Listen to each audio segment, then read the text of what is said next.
Welcome to the podcast. I'm your host, RJ Carbone. You are listening to BD4, where there's no better way to get your Yankees and Knicks analysis. We also do MMA. Yanks every series, Knicks every game, MMA on occasion. Let's get to it. Anthony for three. Bang! That one goes down, and the game is tied. I'd like to take this chance to apologize to absolutely nobody. The Yankees are champions of baseball. Shaking and baking right here on the neophyte. You guys trying to close the show. She was doing a great job of feeding that. It's over.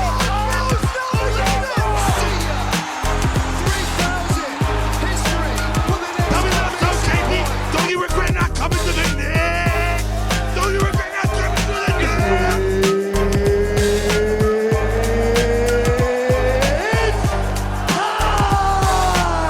Game over. World Series over. Yankees win. The Yankees win.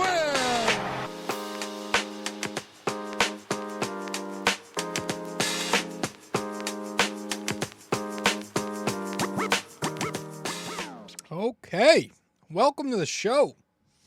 Welcome to episode 637 of the podcast. I'm your host, RJ Carbone. I appreciate you all tuning in. We are getting into it now. We are getting into Knicks basketball, folks. Yeah, the Yankees are officially wrapped up. We are in the off season. And we are fully into New York Knicks basketball mode. They've now got my full attention here on the podcast. I know I missed a couple of games, but I'm sorry. The Yankees were playing in the World Series. The Knicks are done. All those emotions are gone. I am fully invested in this New York Knicks team, the orange and blue, going forward here. And let's talk, because we did miss games 3 and 4 of this season. The Knicks lost to Cleveland, who are currently, I think they're 6-0. I'm pretty sure they won last night against Orlando. They lost against Cleveland at the Garden. Josh Hart and Deuce McBride. I gave the Bing Bong game balls to them. And although I hate doing that for losses, Karl Anthony Towns and Deuce McBride got the game balls in the win at South Beach, MSG 2.0. But we are back, and we're back for Game 5 here to talk about a nice win. Right, this was a nice win in Detroit last night against the Pistons. Nothing to, you got to take any game against the Pistons with a grain of salt, but 2 wins in a row for the Knicks. And, they always say good teams beat bad teams. Great teams will trample the bad teams. And the Knicks did that. They trampled them. 30-point win. So they are now 5 games into their season, the Knicks. And they sit at 3-2, which has them currently in 3rd place. And let's talk, man. Knicks Pistons last night in Detroit. The first game the Knicks played in Detroit in since the 2023 season, because last year they played all 4 games or all 3 games against Detroit at the Garden because of the NBA Cup. But they're back in Detroit. First quarter, they came out strong. You had 4 different Knicks score to start the game before Detroit calls a timeout. Not long after that, all 5 starters were on the board. Each of those baskets were assisted. You get OG Anunoby and Jalen Brunson. They start getting hot. Detroit is scoreless in the last 3 minutes and change of the first quarter, and the Knicks wrap up the first quarter up big time, 39-13. Second quarter comes. Towns is hot early. The Knicks go up by 32 points. Brunson gets hot in the middle of the period. Detroit goes on a little bit of a mini run late, but it's not much, and the Knicks are up 69-46 at halftime. Third quarter, Brunson and Towns hot out the gate. The Knicks go back up by 30 points midway through. Mikal Bridges misses a few shots in a row late in the period, but Detroit really doesn't capitalize on it because they're so bad. They kept misfiring, and the Knicks had a 104-74 lead after 3. So the fourth quarter comes, and it was over. I mean, Josh Hart is the last Knicks starter to get into double figures, but he does. So all 5 Knicks starters reach double figures. And then after that, not long after, Tibbs empties the bench, and the Knicks eventually win 128-98 over the Pistons in Detroit last night. A few things to discuss in this episode, but since it was the Detroit Pistons, we're not going to spend a whole lot of time. We're just going to get to the points that we need to get to, and that'll be that. But I think what's been really encouraging, not just in this game, but as this season progresses now, is the way this offense is looking in the half court. And it's, if you listen to my Knicks episodes, if you've been listening the past year or two, I've emphasized like 3 words consistently. I'm big with spacing, passing, and cutting. I think those are keys to make your half-court offense thrive. And the Knicks got that just perfectly down pat last night. I mean, last night, again, it was against Detroit. They looked like the Golden State offense in their prime. Like, they really... And I think that's going to be something you're going to see. You're going to see the Knicks blow a lot of teams out of the water in this regular season with their offense. And that's just because they have a lot of gravity this year. I think gravity is the number one word that gets all these things happening.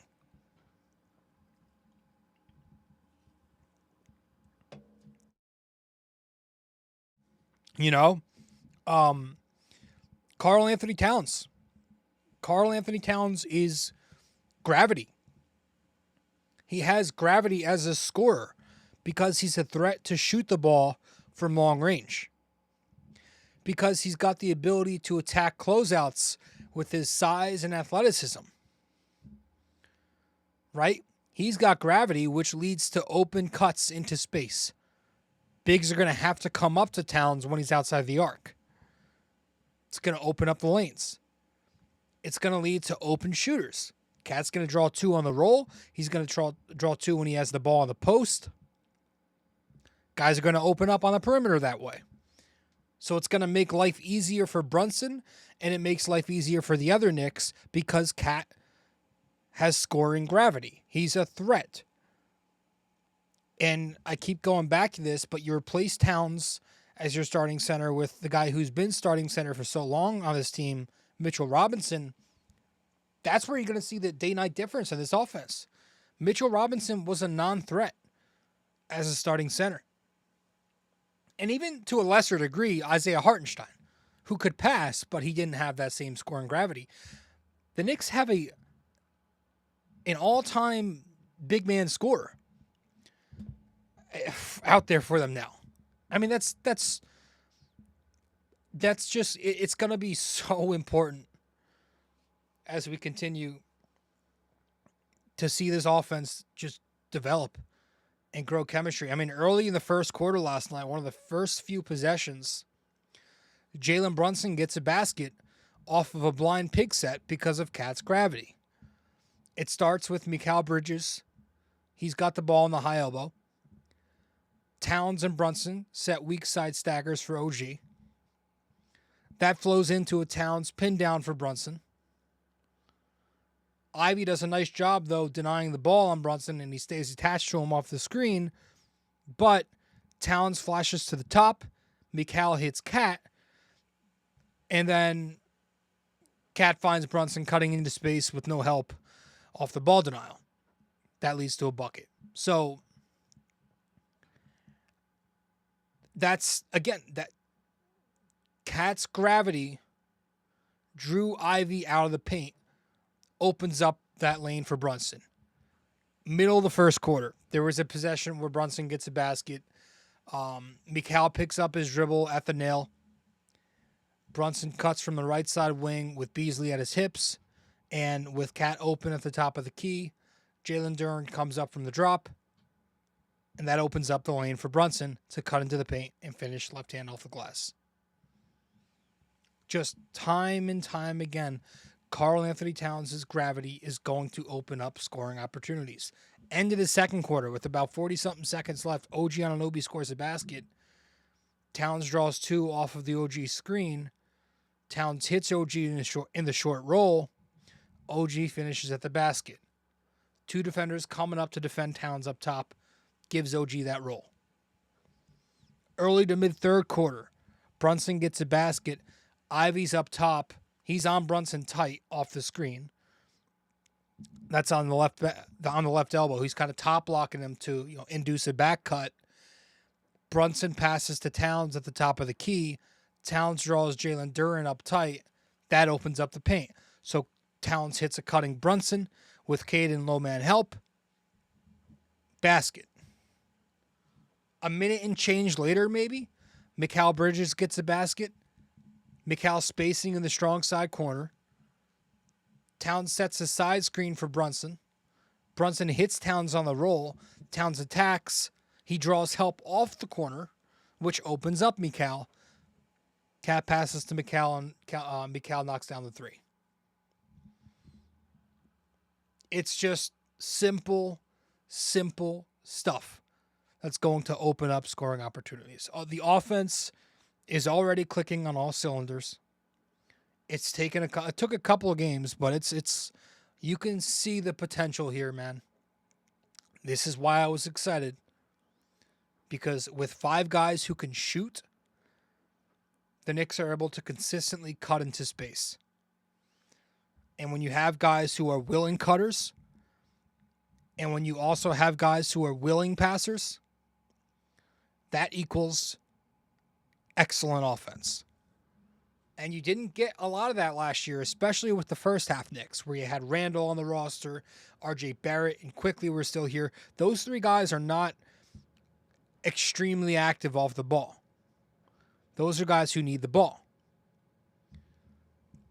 And while losing iHeart and Randall hurt, you're getting a really skilled passer in Towns. You're getting a high IQ playmaker on the pinch post, in the triangle, on the weak side elbow, just like Hartenstein.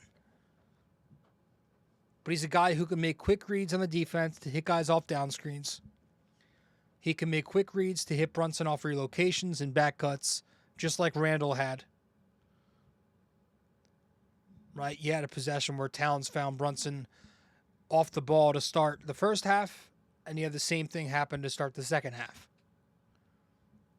And it's not just half-court passes. He made a very nice outlet pass to OG Anunoby last night in the third quarter, hitting him up full court.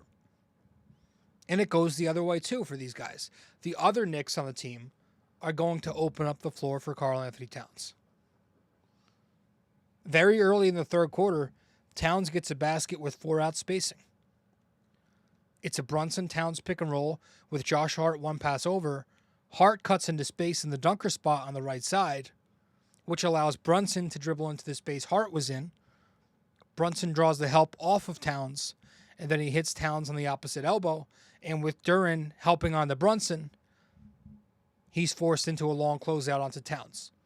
And Towns, who excels at attacking closeouts, puts the ball on the floor on the left elbow, blows by Duren, and he finishes on Cade Cunningham, who comes over and low man help. So the Knicks, they're scoring already a lot more off of back cuts this year. And a lot of that's due to the gravity and the spacing that's provided from this new personnel. From the Brunson, Towns, Mikal, OG spacing. And Josh Hart last night scored off of cuts a few times because of that. The Knicks can get many different things out of these movement sets with all the weapons they have now. It's going to be really fun to watch this offense. I truly believe it's going to be a top 3 offense in basketball. I just didn't think it was sustainable of how they were creating offense in the past. I thought it was too extinct. Grabbing offensive rebounds and just relying on that and pounding the paint. But like the way they can do it now, it's just much more modern. They can space out 5. That's how Boston won last year. You're seeing them run a lot more stack action, Spain pick and roll. They ran one last night. Brunson gets an easy pathway to the lane off of it. Deuce is the back screener. It was just simple. It looked so easy for them. And as you face more tougher competition, I get it's not always going to be that easy, but as the season progresses, the Knicks are going to get more chemistry with each other too.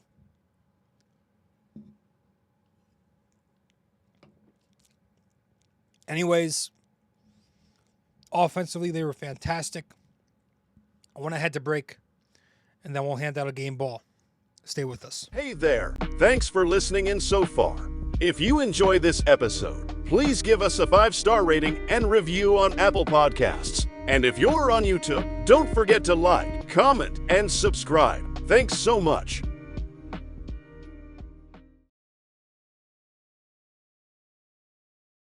You can follow us on social media as well. On Instagram, we're at BD4Pod and at Rob J. Carbone. On X, we're at BD4Pod and at RJCBD4. And on Facebook, we're BD4.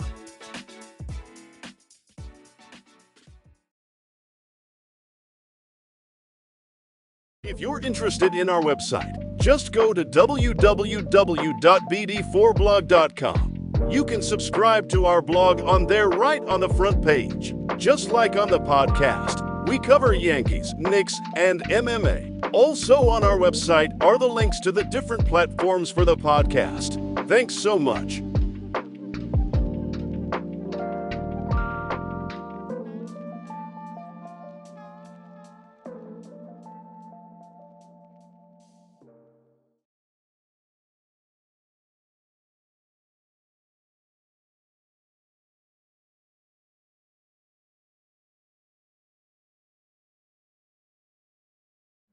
Welcome back to the podcast. Lord, do I hope this is picking up the audio because I forgot to plug in the headphones, and I'm not exactly sure if that's going to screw anything up. Oh. Welcome back to the show. The Knicks win 128-98 last night. Let's hand out our game balls. First one going to who but. Hey there, thanks for listening in so far. If you enjoy this episode. Well, that was the wrong fucking slide I clicked on. Let me find it. Hold on. First game ball going to, here it is, Jalen Brunson. Bing bang. Bing bong. Jalen Brunson last night, fantastic. If he played longer, definitely would have got at least 40. That's now 3 out of 5 bing bong game balls to start the year for Jalen. 36 points, 5 assists, couple of steals. He shoots 14 of 22 from the floor, 6 of 8 from 3, 2 of 4 at the free throw line. His numbers in 5 games to start the season. He's averaging 25 points per game, 2 rebounds, 6 assists, 2 turnovers, 49% shooting from the floor, 50% shooting from 3, 77% at the line. He's a +8 on the year so far. That's across 32 minutes. Nothing's changed. The guy is just a bucket. He's an absolute bucket. He struggled for a few games there in a row, but he's back on track. I think the only part of his game this year that's been a little lacking is the mid-range game.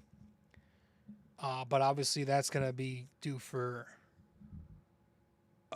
positive regression very soon. His 3-point game has been elite. You know, if Brunson knocks down his threes,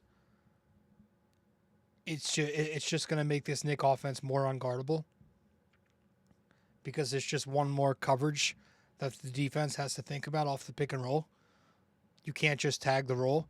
You can't just double team Cat because Brunson's a top-notch 3-point threat. It's going to be tough to play him in a drop because he's a top-notch 3-point threat. That's what's going to make this Brunson-Towns 2-man game so elite. is because both of those guys can shoot, and that's just impossible to play. They've already got more chemistry than Brunson and Randall had. I mean, it took them a couple games, but, you know, at first you saw the growing pains. You know, Cat's involvement wasn't exactly there. He wasn't taking a ton of shots, 3-point looks, wasn't really involved in a ton of actions, and for a few games there was a lot of Brunson mismatch hunting, right, where he was looking for the switch to get the small or the big, and then he kicks out when he draws two. But you're seeing it come together the last couple of nights. Pick and rolls, pick and pop, again, off-ball sets. Cat's shooting more. He only took 6 3-point attempts in his first 3 games. Scored 46 total points. He's got 11 3-point attempts in his last 2 games with 65 total points. So there's your difference. It's just going to be such a tough 2-man game to guard. You're not going to be able to defend these actions consistently.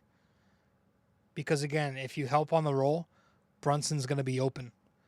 If you help at the point of attack on Brunson, he's going to hit Towns in the short roll, which means the Knicks are going to win the numbers game 4-on-3 on the back line. And with Cat,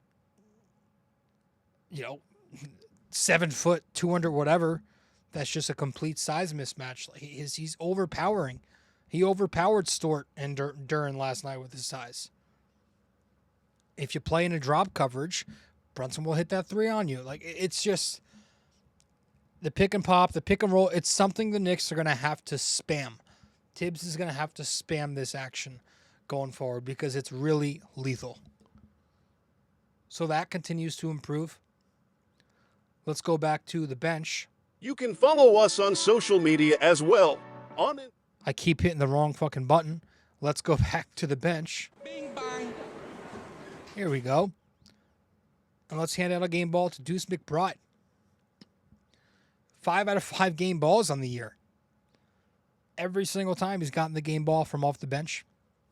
Now, the Knicks' second unit is very thin. It's Deuce, Jericho,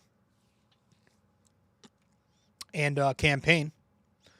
But Deuce has also played very well. He scores 10 points in this game, 4 steals. He was a plus 14 in 28 minutes. He's been good through 5 games, man. On the season, you could see his numbers right here. Averaging 13 points, 52% from the floor, 46% from 3, and that's across 26 minutes of basketball. Talk about it all the time with him, how his confidence has taken a major leap from day one. He's so much more active as a shooter. He's hunting 3-point shots. The shots are dropping. Last night they weren't great, but with the offense becoming a 3-and-D weapon now, he's obviously a really good defensive player. He's everywhere on the floor. He's getting skinny around screens. Just, this kid's going to be in the running for 6th man of the year. I've said that, I believe, every episode so far. He's been great. And the Knick defense. They don't call him Wingstop for a reason, man. For no reason, I should say. Mikal Bridges, OG Anunoby, and Josh Hart. That's Wingstop. That's why I loved the Bridges deal, because while he's good at guarding wings, he's excellent at defending guards at the point of attack. He's very good at staying low, and he uses his limbs very well. But this helps OG Anunoby thrive because OG is now allowed back into his help role.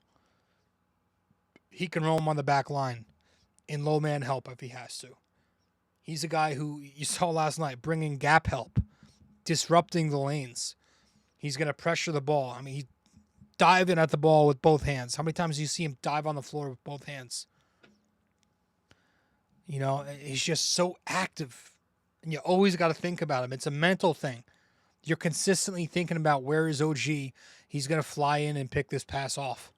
I got to be careful. He's just a ball hawk from the strong side. He's a ball hawk from the weak side. The guy's everywhere. Everywhere. This defense, this three-man wing lineup they've got is just going to be so hard to score on. Cade Cunningham, who's a very good scorer, early in the first quarter, possession where he just dribbles right into a wall. He tries running a pick and roll. You got Towns in a drop. Hart shows help. Then he switches on to Cade with McCall on Ivy. Cade attacks it, but then OG and McCall show help from off the wings. Cade turns it over, and the Knicks get a transition basket. I mean, just all three of them in sync. A few minutes later, great team defense again, where you have Cade and Ivy trying to run a side pick and roll. The Knicks switch it with Hart, and they switch it with McCall's now on Hart's man. Hart switches the action. That forces Cade to give up the ball to the weak side. Now they try running a Tobias Harris, Jalen Duren pick and roll with Towns in a drop and OG at the point of attack. OG's late getting over the top, but Josh Hart shows help a little bit, which allows OG to recover, and that allows Towns to stay back and protect the basket. Anunoby makes a good contest. The shot does drop, but just really good defense. Everybody's just on cue in this game. I thought the communication's been a lot better lately. And, having three elite defenders, the personnel, that's going to allow, the lack of defense at the 1 and at the 5. There'll be games where it hurts for sure, but if you can hide Brunson on a weaker offensive player with those three guys out there doing what they're doing at the wings, it's going to be an effective defense. I think their switching has been a lot cleaner in the last couple of nights. There's still a lot of work to do on the communication there, but you're seeing better switches, more timely switches. There was a lot of pre-switching last night. I mean, a lot of pre-switching. It was just, yeah. And what better game to practice getting your chemistry together than a game against the Pistons, right? So it was just very nice to see. So that's really it. We'll wrap this up when we return from our final break. We have two more breaks coming up, but gonna head to one break here. We'll talk about what's coming up for the Knicks, and then after that, we'll get to our final break, and then wrap it up with our trivia. So stay with us here on episode 737 of BD4. We'll be right back here after this break. Studio 69 Productions is a podcast production agency created by Leo Rodriguez to allow content creators to market their podcast. It's an online platform that will market your podcast or any other project that you're working on. Get in touch with Leo Rodriguez from Studio 69 Productions. You can find Studio 69 Productions on Instagram at Studio69NJ. Studio 69 Productions, where dreams are heard and born.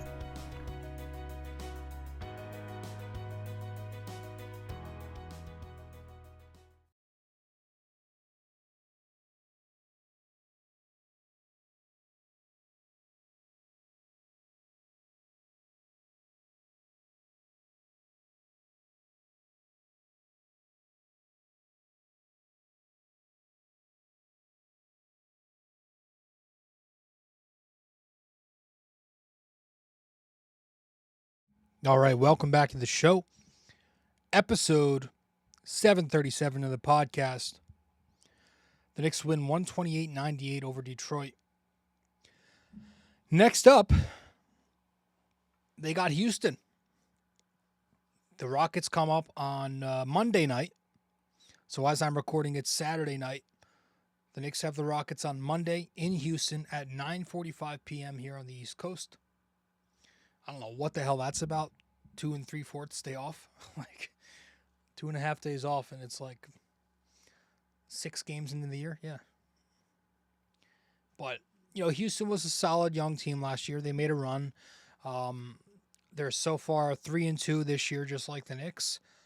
They're coming off actually, I think they're coming off 2 wins in a row, just like the Knicks are also against San Antonio and Dallas. And tonight, they do play the Warriors, so they have a game tonight. But The Knicks are off Saturday. That's tonight. Sunday, and then most of Monday. And again, it's a 9:45 start.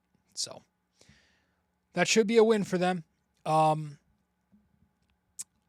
with that said, we can wrap this up with our trivia when we return from our final break. We'll be right back in 30 seconds. Thanks for listening to BD4, where there is no better way to get your Yankees and Knicks analysis. We also do MMA, Yanks every series, Knicks every game, and MMA on occasion.